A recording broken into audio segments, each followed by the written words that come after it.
I was born at the height of an epidemic.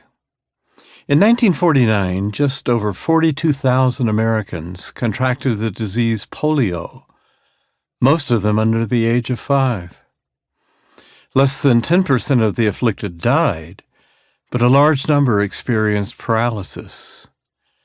Children with crutches, leg braces, and deformed limbs were a commonplace sight, spreading fear among parents and children alike.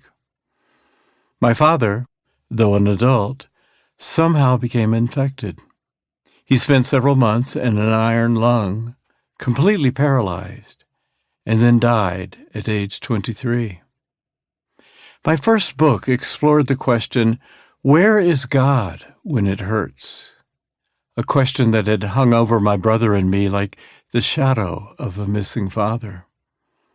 In the years since, my writing has often circled around the issues raised by pain and suffering. Then came 2020, when a global health crisis put everyone on the planet at risk. Within weeks, a tiny virus overwhelmed hospitals, disrupted economies, and upended everyday social interactions. For a time, everything came undone. We had no instruction manual on how to respond to a pandemic. Or did we? Historians soon dug up lessons from prior outbreaks of diseases such as polio, smallpox, cholera, bubonic plague, and Spanish influenza. At various times, these scourges spread terror and brought normal life to a halt. Each pandemic reduced humans to frail, bewildered creatures, facing questions that seemed to have no satisfying answers.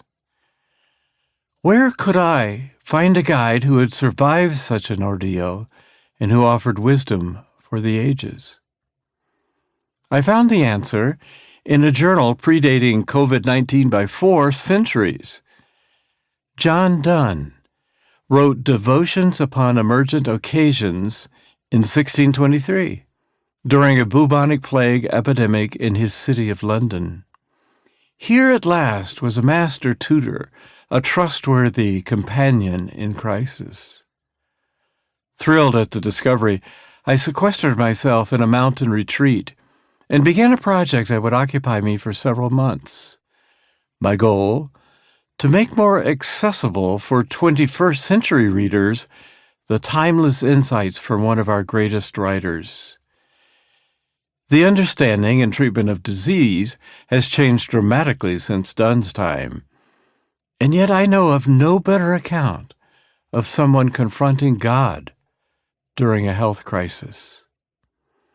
Ironically, just as this book was being edited, my doctor confirmed a most unwelcome diagnosis. "Philip, you have Parkinson's disease," she said. Suddenly, I knew exactly how Donne felt when he wrote the first words of his book, "Variable and therefore miserable condition of man, this minute I was well and am ill this minute." Unlike Donne's feverish battle with immediate symptoms, I faced the challenge of adapting to a chronic, degenerative disease. Yet I am finding that his journal of suffering points the way toward a hard-won faith. John Donne composed 23 meditations charting the stages of his illness. They include some of the most famous passages in English literature. "No man is an island. Never sin to know for whom the bell tolls. It tolls for thee." To Donne's meditations, I have added 7 entries that explain some of the author's background. Donne wrote as a form of contemplation, and his reflection should be read that way. I recommend reading 1 entry per day over a 30-day period, slowly and meditatively. I was brutally selective as I edited devotions, slashing anything that required explanations, archaic science, or Greek mythology, or even obscure Bible passages.